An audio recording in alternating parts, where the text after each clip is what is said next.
पाक रूह। पिता परमेश्वर हम धन्यवाद देते हैं इस उपस्थिति के लिए, पवित्र आत्मा की उपस्थिति के लिए हम धन्यवाद देते हैं कि पिता परमेश्वर इस वक्त जितने भी लोग देखने वाले हैं, सुनने वाले हैं, पिता परमेश्वर आपने उन सबको अपने पवित्र आत्मा के अभिषेक से भर दिया है। पिता परमेश्वर हम धन्यवाद देते हैं, धन्यवाद देते हैं, धन्यवाद देते हैं और कहते हैं कि पिता परमेश्वर आपकी मर्जी हम सबके जीवन में होने पाए।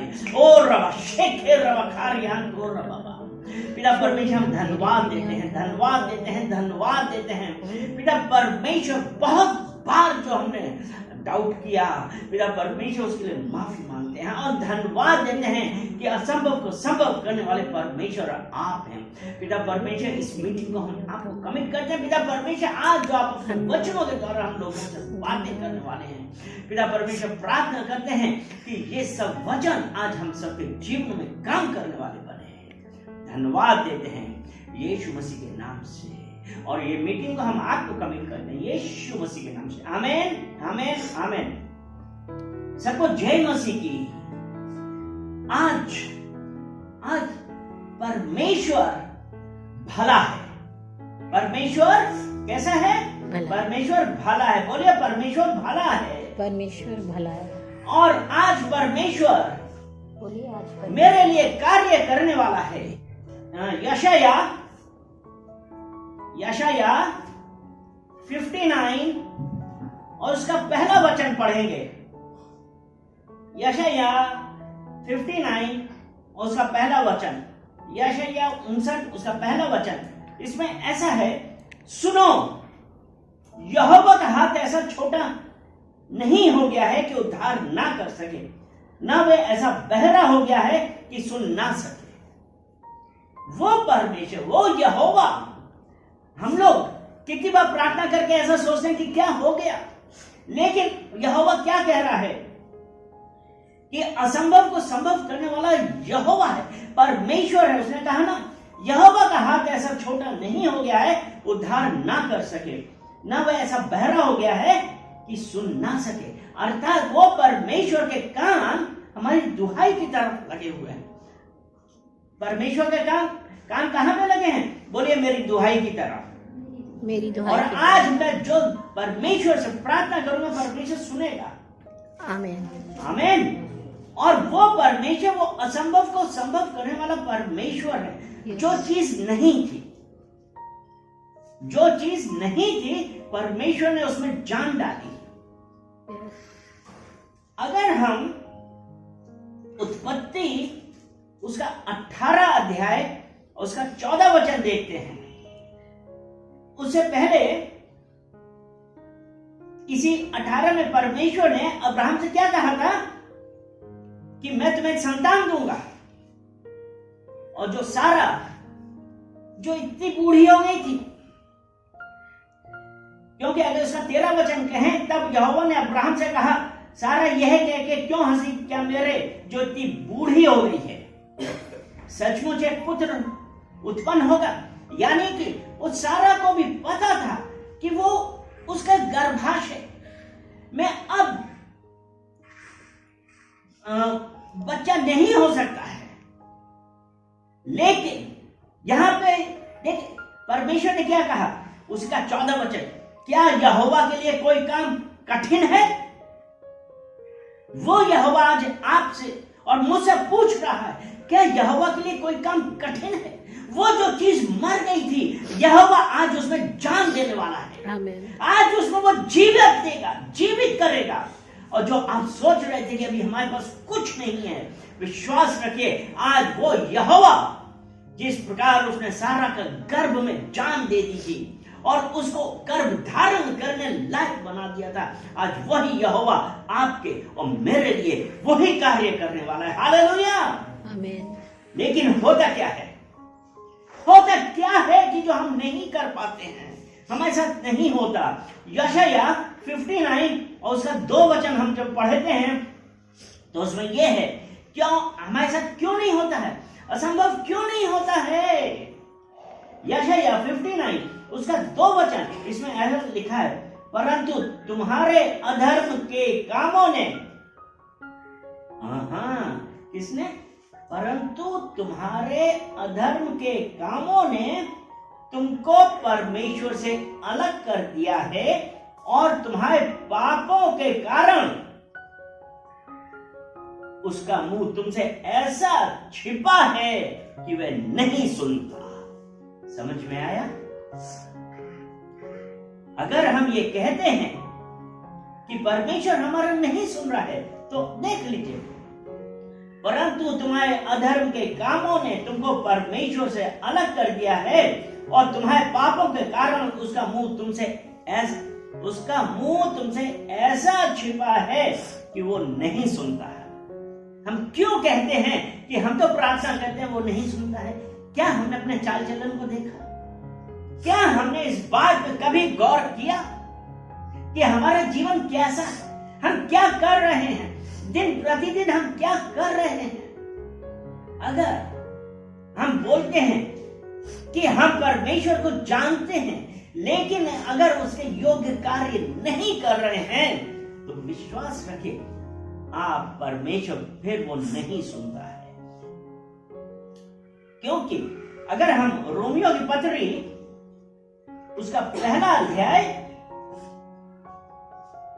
और उसका 21 वचन देखते हैं तो उसमें यही लिखा है, इस कारण कि परमेश्वर को जानने पर भी उन्होंने परमेश्वर के योग्य बड़ाई और धन्यवाद न किया, परंतु व्यर्थ विचार करने लगे, यहां तक कि उनका निर्बुद्धि मन अंधेरा हो गया। परमेश्वर को जानने के बावजूद भी हम बोलते हैं कि हम परमेश्वर को जानते हैं, लेकिन उसके बावजूद भी हमने परमेश्वर को किसी बात पर धन्यवाद नहीं दिया, न उसकी बड़ाई करी। इसलिए जो अभी हमने पढ़ा ना कि अधर्म के कामों के कारण परमेश्वर ने नहीं सुना, परमेश्वर ने नहीं सुना। अगर हम भजन संहिता 34, भजन संहिता 34 उसका 16 वचन हम देखते हैं तो देखिए क्या लिखा है। भजन संहिता 34 और उसका 16, यहोवा बुराई करने वालों को विमुख रहता है ताकि उनका स्मरण पृथ्वी पर से मिटा डाले। किससे? यहोवा बुराई करने वालों के विमुख रहता है। यानी कि हम एक तरफ तो बोलते हैं कि हम परमेश्वर को जानते हैं, धन्यवाद हम उसको दे नहीं रहे, उसकी बड़ाई कर नहीं रहे और उन कामों में, उन विचारों में अपना दिमाग खपा रहे हैं जो हमको परमेश्वर से दूर करता है। इसीलिए यशायाह 59 का 2 इसी कहता है कि तुम्हारे अधर्म के कारण, अधर्म क्या है? बुराई करना, बुड़बुड़ाना, एक दूसरे के साथ मतलब परमेश्वर के ऊपर डाउट करना, ये सब हमारे अधर्म के काम है। चोरी करना, झूठ बोलना, ये सब अधर्म कहलाता है और इन्हीं अधर्म के कामों के कारण परमेश्वर हमसे विमुख रहता है। अगर हम यही यशायाह फिर से 59 उसका 3 वचन देखते हैं, क्योंकि तुम्हारे हाथ हत्या से और तुम्हारी उंगलियां अधर्म के कर्मों से अपवित्र हो गई हैं, तुम्हारे मुंह से तो झूठ और तुम्हारी जीभ से कुटिल बातें निकलती हैं। ठीक है? यहां पे अब अगर हमारा परमेश्वर, हमको ऐसा लगता है परमेश्वर, हम प्रार्थना करते हैं परमेश्वर नहीं सुनता है, आप जान लीजिए जो हमारे लिए सबसे जरूरी चीज है और वो ये है कि हमको हर वक्त ये देखना कि हम क्या बोल रहे हैं, हम किस प्रकार से चल रहे हैं और हम कहां जा रहे हैं, हमारी संगति कैसे लोगों के साथ है। क्योंकि हमारी जो संगति है वो भी हमको बिगाड़ देती है। अगर हमारी संगति ऐसे लोगों के साथ है जो परमेश्वर के नहीं है, क्योंकि जो मैंने ये वाला वचन भी बहुत बार बतलाया है, नीति वचन 10 के 19 में यही लिखा है ना कि जहां बातें बहुत होती हैं वहां अपराध भी होता है। अर्थात जो परमेश्वर को नहीं जानते या परमेश्वर को जानने के बावजूद भी दुनिया की तरफ होते हैं, वहां अपराध भी होता है। अब हमारे लिए है कि हमारी संगति किसके साथ है। अगर हमारी संगति ही सही नहीं है तो क्या हम परमेश्वर से कुछ पाने का अधिकारी हैं?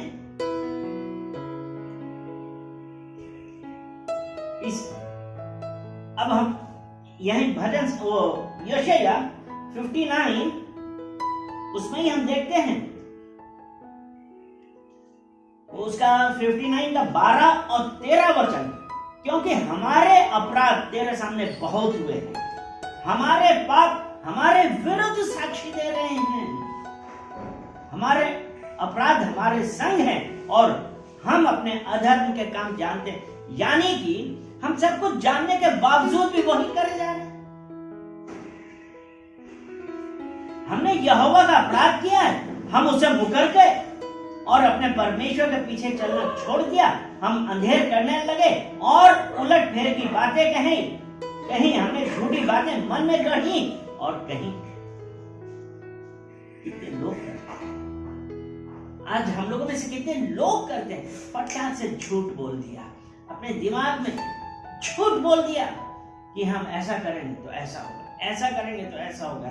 और यहां पे ध्यान रखिए, जब परमेश्वर ने 59 के 1 में कहा है ना कि यहोवा का हाथ ऐसा छोटा नहीं हो गया है कि उद्धार ना कर सके, ना वह ऐसा बहरा हो गया कि सुन ना सके, लेकिन वो नहीं सुनता है।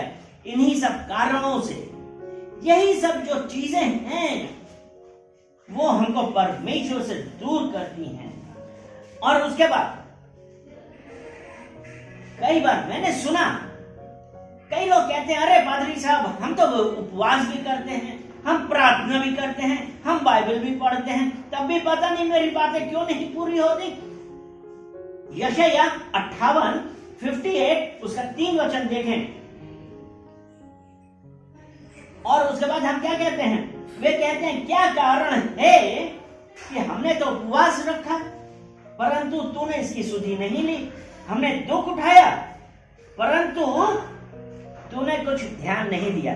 ठीक है, और लेकिन जब उसके आगे देखिए क्या लिखा है, सुनो उपवास के दिन तुम अपनी ही इच्छा पूरी करते हो और अपने सेवकों से कठिन कामों को कराते हो। हमने उपवास रखा, लेकिन क्या हमने उस यहोवा के लिए उपवास रखा कि हमने अपने लिए रखा? यही है ना। और वे कहते हैं कि हमने उपवास रखा परंतु तूने इसकी सुधि नहीं ली। अरे भाई, सीधा सा यहाँ पे जब ये लिखा है उपवास के दिन तुम अपनी ही इच्छा पूरी करते हो, यानी कि हमारा एक विचार है कि हम ऐसे उपवास रखेंगे, ये करेंगे, लेकिन हमारा जो कार्यकलाप है, हमारे जो दिन प्रतिदिन के कार्य हैं, हम क्या कर रहे हैं?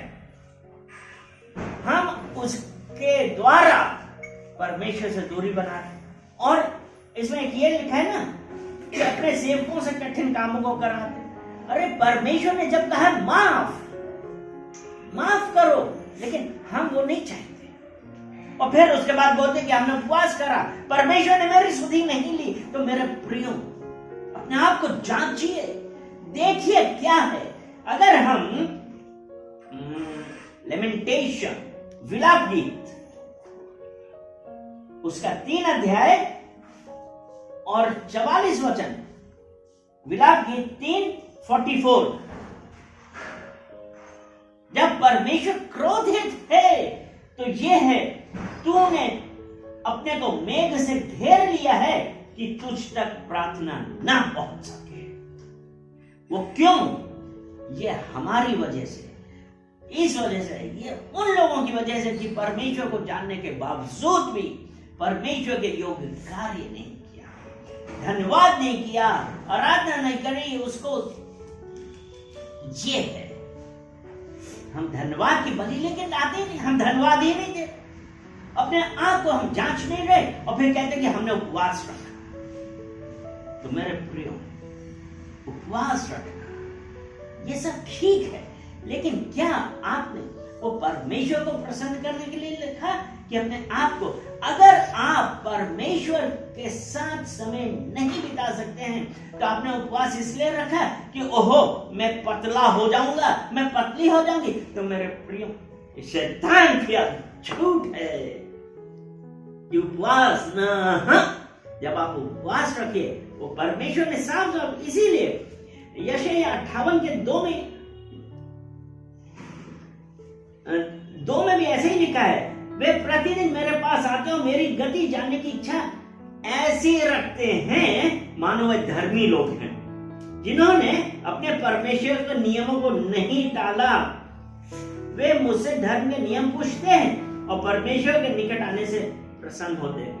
तो ये है कि हम क्या कर रहे हैं, हम कौन सा उपवास कर रहे हैं, कि जब अगर हम परमेश्वर के साथ नहीं हैं तो 58 के 4 में यही है ना, तुम्हारा उपवास का फल यह होता है कि तुम आपस में लड़ते और झगड़ते और दुष्टता से घूंसे मारते हो।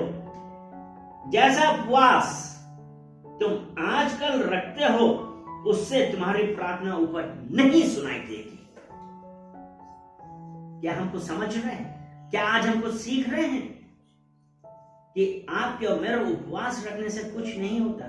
क्योंकि हमको उपवास किस प्रकार का रखना चाहिए, अगर हमको यही नहीं पता तो हमारे उपवास रखने का फायदा क्या है? तो मेरे प्रिय, यशायाह आइज़ाया चैप्टर 58 आप पूरा पढ़िएगा और देखिए कि उचित उपवास किस प्रकार होता है, परमेश्वर कैसे सुनेगा। लेकिन आज हमारी तो एक यही बात हो रही है कि परमेश्वर हमारी नहीं सुनता है। भजन संहिता 7 और उसका 14 पढ़ेंगे। भजन संहिता 7 उसमें ऐसा है, देख दुष्ट को अनर्थ की पीड़ाएं हो रही हैं, उसको उत्पात का गर्भ है, उसमें झूठ का जन्म हुआ है। किसका? झूठ। और फिर कहते परमेश्वर मेरी नहीं सुन रहा है। परमेश्वर के पास आने के लिए जो हमारी सबसे जरूरी इंपॉर्टेंट बात है कि हम अपने आप को देखें कि हम कहां जा रहे हैं, हम किस प्रकार का जीवन व्यतीत कर रहे हैं, हम गंभीर। और अगर हम परमेश्वर से दूर हैं और बोलते हैं हम उपवास कर रहे हैं, अय्यूब उसका 15 अध्याय उसका 35 वचन हम देखते हैं, उनको उपद्रव का गर्भ रहता है और वे अनर्थ को जन्म देते हैं और वे अपने अंतःकरण में छल की बातें गढ़ते हैं और फिर ये कहते हैं कि परमेश्वर हमारी नहीं सुनता। मैं उपवास रखता हूं, परमेश्वर नहीं सुनता, हमारी सुधि नहीं लेता। आप देखिए किस वजह से वो परमेश्वर नहीं सुनता, हमारी सुधि किस वजह से नहीं लेता है। तो एक ये जो बहुत कॉमन सा है झूठ, मैंने बहुत लोगों से सुना, बहुत लोग मुझको बताते हैं कि मैं तो उपवास रख रहा हूं, मैं तो उपवास रख रही हूं। ठीक है, वेरी गुड, उपवास रखना अच्छी बात है, लेकिन किस प्रकार का उपवास रखें? क्योंकि किसी ने कहा कि भाई तुम 3 दिन का उपवास रखो, तुम आज उपवास रखो, तुम 2 दिन का उपवास रखो। भाई ऐसे उपवास से कोई फायदा नहीं कि अगर हम परमेश्वर के साथ ही समय ना बिताएं। हम उपवास रख रहे हैं और गलत बातें बोल रहे हैं, लोगों के ऊपर क्रोध कर रहे हैं, कुड़कुड़ा रहे हैं, बुराइयां करे जा रहे हैं। तो मेरे प्रियो, उपवास करना अच्छा है, लेकिन इस उपवास से कोई फायदा नहीं। क्योंकि अभी जो हमने पढ़ा ना 58 के 4 में कि अगर हमारा परमेश्वर के साथ समय नहीं बिता रहे हैं तो यही ना, तुम्हारा उपवास का फल ये होता है, तुम आपस में लड़ते हो, झगड़ते हो, दुष्टता से घूंसे मारते हो। हम उपवास रखें लेकिन हम दुष्टता कर रहे हैं, हम बेईमानी कर रहे हैं, कोई फायदा नहीं है। परमेश्वर न्यायी है। परमेश्वर कैसा है? परमेश्वर न्यायी है और वो हर बात पे न्याय करता है। आपका ये झूठे उपवास से कुछ नहीं होगा। अगर आप बोलते हैं हम उपवास कर रहे हैं और परमेश्वर के साथ आपका रिलेशन नहीं है, परमेश्वर के साथ समय नहीं व्यतीत कर रहे हैं, कोई फायदा नहीं है। परमेश्वर के कान बंद होते हैं। रखिए, परमेश्वर के साथ समय बिताइए। उपवास रखिए, परमेश्वर के साथ समय बिताइए। जो परमेश्वर आज हमारे जीवन में काम करने वाला है। और देखिए हम लोग किस प्रकार परमेश्वर को हमेशा कहते जाते हैं, हम अपने आप को चेक नहीं करते हैं।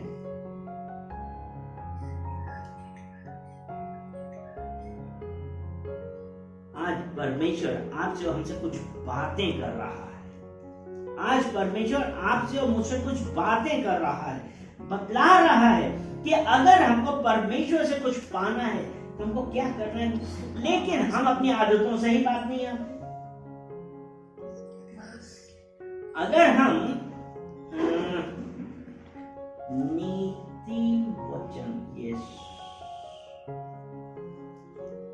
नीति वचन 11 और उसका 18 देखें,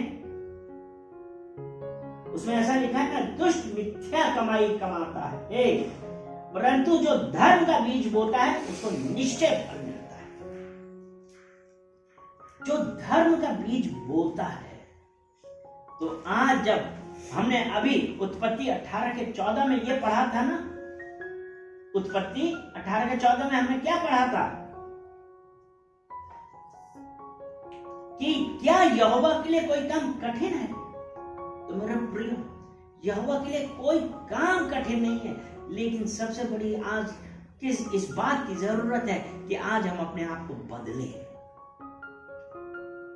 अपने आप को बदलें, परमेश्वर के साथ संगति करें। क्योंकि पहला कुरिन्थियों 6 अध्याय उसका 17 वचन जब हम देखते हैं, उसमें क्या है, पहला कुरिन्थियों 6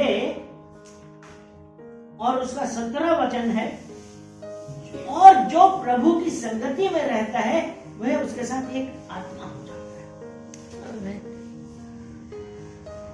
हमारे लिए प्रभु की संगति में रहना बहुत जरूरी है। और प्रभु की संगति में हम किस प्रकार रहते हैं, हमारे लिए प्रभु की संगति में रहना कितना जरूरी है। और सबसे बड़ी बात तो यह है कि अगर हम यूहन्ना उसका 14 अध्याय उसका 16 वचन देखें, उसमें 14 उसका 16 यीशु मसीह ने क्या कहा, 15 से पढ़ते हैं। 15 यूहन्ना 14 15 और 16 दोनों पढ़ेंगे। यदि तुम मुझसे प्रेम रखते हो तो मेरी आज्ञाओं को मानोगे। ठीक है, यीशु मसीह ने कहा यदि तुम मुझसे प्रेम रखते हो तो मेरी आज्ञाओं को मानोगे। और 16 वचन ये कहता है, मैं पिता से विनती करूंगा और वह तुम्हें एक सहायक देगा कि वह सर्वदा तुम्हारे साथ रहे। जब वो सहायक पवित्र आत्मा हमारे साथ है तो हम परमेश्वर के साथ संगति करेंगे। क्योंकि 6:19 में, पहला कुरिन्थियों 6:19 में यही लिखा था ना, जो परमेश्वर के साथ संगति करते हैं वो उसके साथ एक आत्मा हो जाता है। तो आज जब वो पवित्र आत्मा हमारे अंदर है तो हम कह सकते हैं कि मैं सिर्फ परमेश्वर पे भरोसा रखता हूं, मैं परमेश्वर के साथ अपना समय बिताना चाहता हूं। वो परमेश्वर आज आपके और मेरे साथ है। आज जब हम उस परमेश्वर के साथ संगति कर रहे हैं तो, और यही यूहन्ना 14 उसका 26 वचन है, परंतु सहायक अर्थात पवित्र आत्मा जिसे पिता मेरे नाम से भेजेगा वह तुम्हें सब बातें सिखाएगा। हालेलुया। और जो कुछ मैंने तुमसे कहा है वह सब तुम्हें स्मरण कराएगा। और यह जब कैसे, जब हम उस परमेश्वर के साथ संगति करेंगे, समय बिताएंगे और कहेंगे कि पवित्र आत्मा टेक कंट्रोल, हम अपने आप को पूरा उसको समर्पित करेंगे और कहेंगे कि परमेश्वर मेरी मर्जी नहीं वरन आपकी मर्जी मेरे जीवन में होने पाए। और इस प्रकार आज जब हम उस परमेश्वर के साथ रहेंगे और तब परमेश्वर हमारे जीवन में काम करेगा। यह यूहन्ना 14 उसका 27 वचन में यह है ना कि मैं तुम्हें शांति दिए जाता हूं, अपनी शांति तुम्हें देता हूं, जैसे संसार देता है मैं तुम्हें नहीं देता। तुम्हारा मन व्याकुल ना हो और ना डरे। जब पवित्र आत्मा हमारे अंदर है तब परमेश्वर ने पवित्र आत्मा के साथ साथ हमें शांति भी दी, और ऐसी शांति जो बिल्कुल कंप्लीट पीस, अंदर तक हम शांति से भर गए। ये नहीं कि हमने बोला कि हमको शांति है लेकिन हमारा मन विचलित है, हम अंदर ही अंदर विचलित हैं।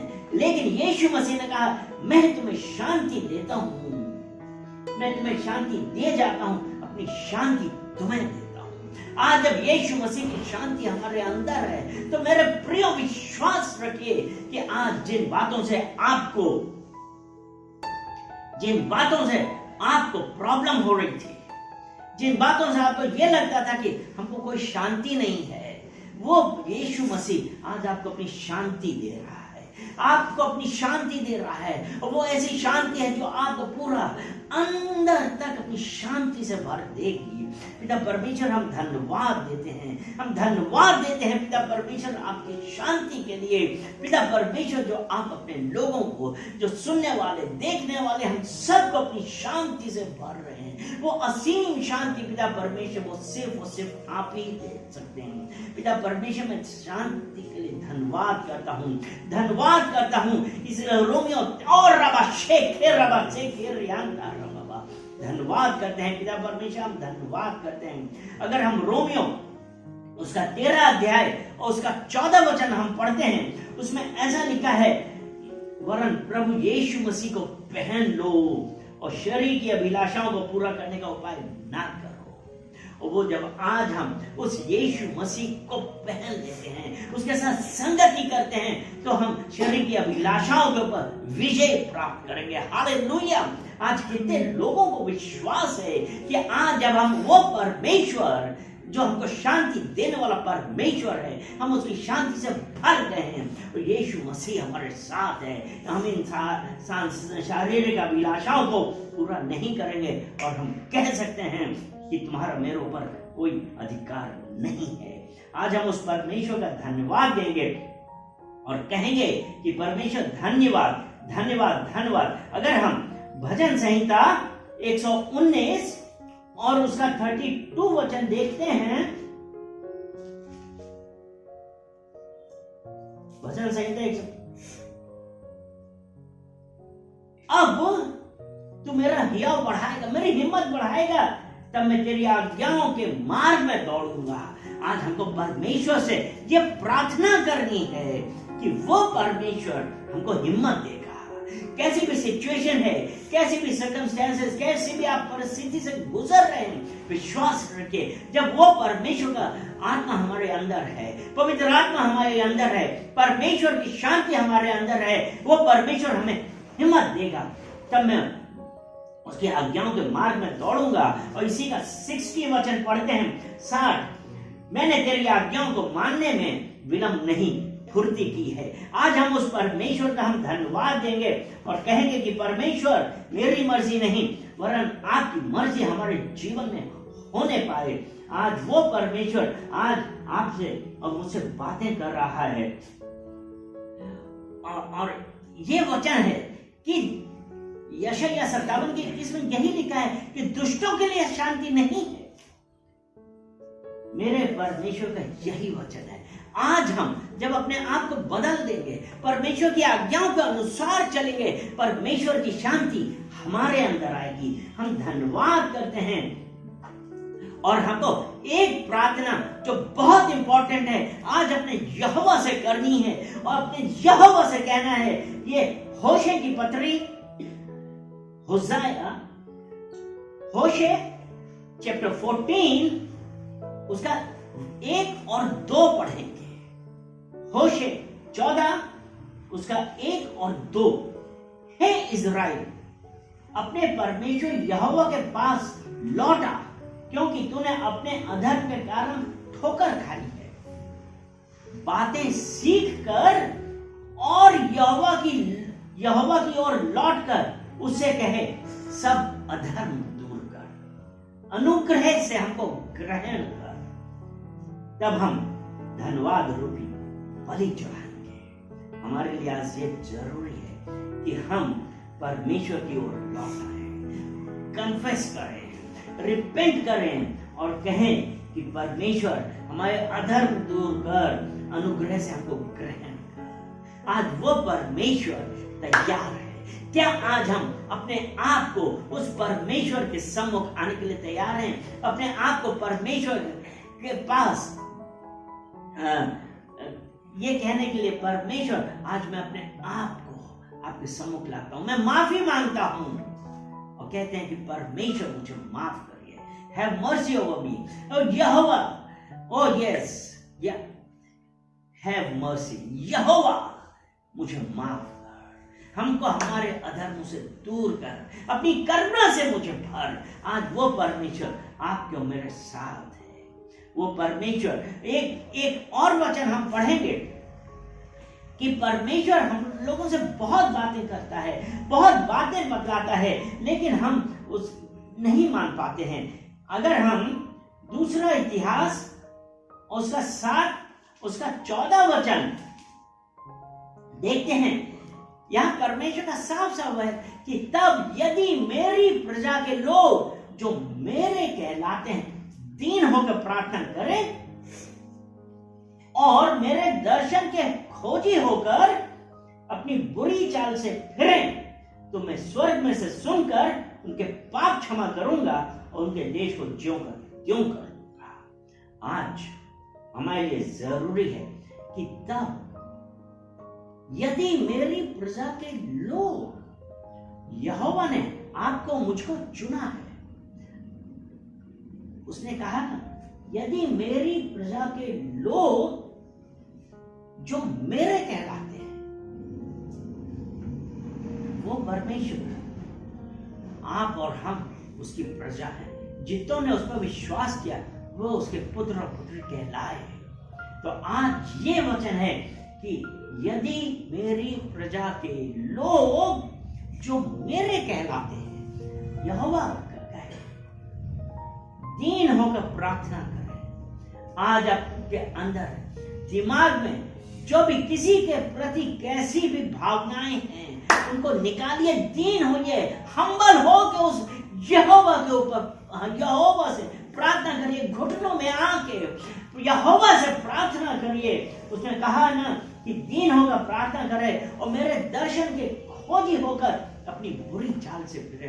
बोलिए पिता परमेश्वर कि जो कुछ भी मैंने किसी के लिए गलत सोचा, या मैंने किसी के लिए गलत व्यवहार किया, या मैंने किसी का गलत सोचा, या गलत व्यवहार किया, कुछ भी बोला है, या हमने किसी अपने कंपैरिजन किया है, पिता परमेश्वर हम माफी मांगते हैं, या हमने अपने मन में किसी के लिए भी कुछ गलत बातें सोची हैं, पिता परमेश्वर मैं माफी मांगता हूँ, पिता परमेश्वर मैं माफी मांगती हूँ, पिता परमेश्वर मुझे माफ करिए। पिता परमेश्वर मैं धन्यवाद करती हूँ कि आपने मुझे माफ किया, क्योंकि उसने ये कहा है कि अपनी बुरी चाल से फिरें तो मैं स्वर्ग से सुनकर उनके पाप क्षमा। हालेलुया। आज मेरे परमेश्वर ने मुझे क्षमा किया है, मेरे पाप क्षमा किए हैं और मेरी प्रार्थनाएं सुनी हैं, इसलिए हमें परमेश्वर का धन्यवाद देता हूं। और मैं धन्यवाद देती हूं क्योंकि परमेश्वर ने भजन संहिता 34 उसके 15 और 17 में यही कहा है कि यहोवा की आंखें धर्मियों पर लगी रहती हैं और उसके कान भी उनकी दुहाई की ओर लगे रहते हैं। धर्मी दुहाई देते हैं और यहोवा सुनता है और उनको सब विपत्तियों से छुड़ाता है। तो मेरे प्रियो, आज के दिन विश्वास रखिए, आप परमेश्वर ने आपको सब विपत्तियों से छुड़ा लिया है। हम उसका धन्यवाद करते हैं और कहते हैं कि परमेश्वर आपकी मर्जी हमारे जीवन में होने पाए। हम धन्यवाद करते हैं, धन्यवाद करते हैं, धन्यवाद करते हैं। पिता परमेश्वर उपस्थित हर जन को, जितने लोग देखने वाले, जितने लोग सुनने वाले हैं, पिता परमेश्वर आज आपने अपने वचनों के द्वारा उनसे बातें करी हैं। और पिता परमेश्वर आज जब हम रिपेंट कर रहे हैं, पिता परमेश्वर पश्चाताप कर रहे हैं, प्रार्थना कर रहे हैं, आपने कहा मैं स्वर्ग से सुनकर उनके पाप क्षमा करूंगा। पिता परमेश्वर मैं धन्यवाद करता हूँ, सारा आदर महिमा हम आपको देते हैं। और पिता परमेश्वर प्रत्येक जन को मैं आपको कमिट करता हूँ और कहते हैं पिता परमेश्वर आपकी मर्जी इन सबके जीवन में होने पाए। Hallelujah, hallelujah, hallelujah.